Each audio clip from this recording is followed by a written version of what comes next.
good morning sa atin mga tol. Yan ang ating mga service dito sa ating garahe.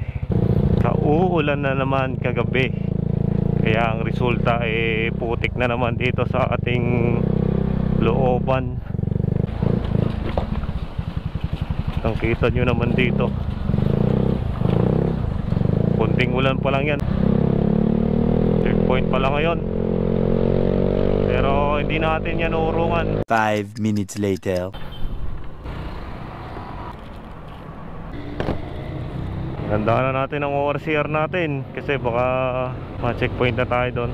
Meanwhile, Checkpoint pero wala naman silang checkpoint, pero wala naman nag-checkpoint.